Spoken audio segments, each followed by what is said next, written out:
you're a touchstone for viewers to be able to tune in and say, okay, I know Devin, he's been here for a long time.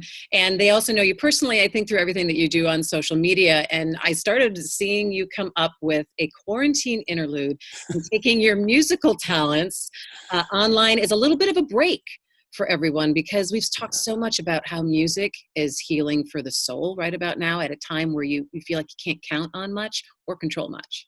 Well, I know you believe that too about music, and it really is such an extraordinary salve in good times and bad. And I think that a lot of us who are musicians, and as you know, news is just temporary for me until music works out. That's right. Right. We're counting down the years. Yeah.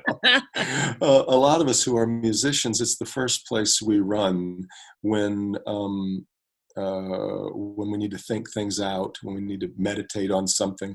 And so when I've got extra time, that's what I want to do, is sit down with the guitar or the piano anyway.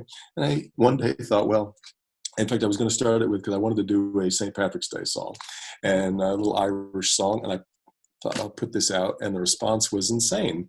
And I realized, as Corey, I told Corey a couple of weeks ago, I finally figured out what it took for me to succeed in music. I need an audience that can't leave. That's right.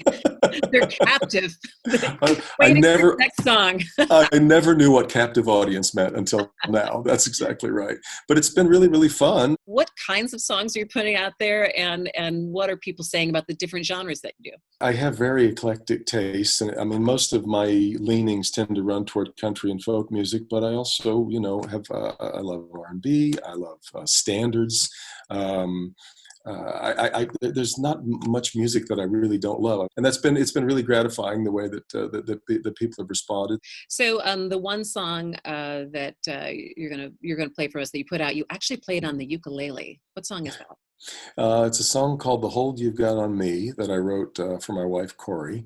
This one has had many more views than a lot of the other ones, and I wrote it quite a while back for Corey, and it was a great excuse to get the ukulele back out. What is it about music that is calming for people? Can you quite put your finger on it? It soothes us, and I think that there's just something about a melody that just sort of puts our mind in a different kind of frame, and it's great escape for most of us. I think it takes us away. This is why music is so much more powerful than television or movies to me, is because we create the story that surrounds the song. We create our own experience when we listen to a song. We supply so much of the texture and the story and the visuals that go along with it. And so that's why songs mean so much to people, and they can mean very, very different things. And so that texture, I believe, is what makes music so powerful.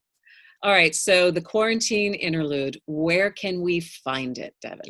They're loaded every day onto my two Facebook pages, my personal one, which is open and public for everybody, and then there's a kind of a Channel 4 one. So just look for Devin Scillian on Facebook. Until the stay-at-home order is lifted, I'm committing to putting out one a day, so I can keep up that pace.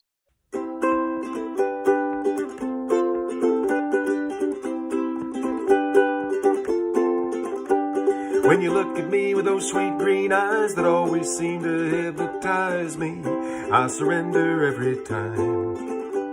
The sound of your voice on my phone is sweeter than an ice cream cone, keeps me walking your line. Well, I don't know when I fell, but these chains are made of velvet, and I'd follow you anywhere.